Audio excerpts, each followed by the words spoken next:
Maayong buntag mga igsuon. Diyutay nga paambit sa atong ebanghelyo gikan sa ebanghelyo ni San Lucas 17:26 ngadto sa 37. Kining maong ebanghelyo naghisgot kini sa panahon ni Noe sa paghimo niyag arka. Din ang mga tao wala mo tuon niya. Nagtuo sila nga si Noe nadaot na siya sa iyang kaugalingon nga naghimo og arka o barko dito sa bukid.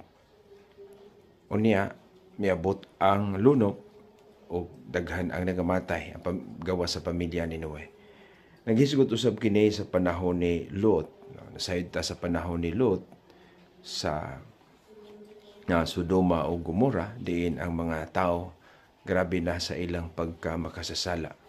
O ang pamilya lamang ni Lot ang naluwas, gani ang iyang asawa, may lingi o kini nahimong haligi nga asin. O din higipakita sa Ginoo ang iyang pagtulunan nga niining kinabuhia, grabe ang tentasyon sa tao. Makalimot na sila sa Ginoo tungod sa ilang kalipay nga kalibutanon. Dili na nila makita ang Dios tungod sa ilang gikabisihan sa kinabuhi nga material. Nag-imbitar nato ang Ginoo nga mapalawom kita sa atong panglantaw sa kinabuhi. Tinuod ang saad sa Ginoo ang kinabuhing walay katapusan human dinhi.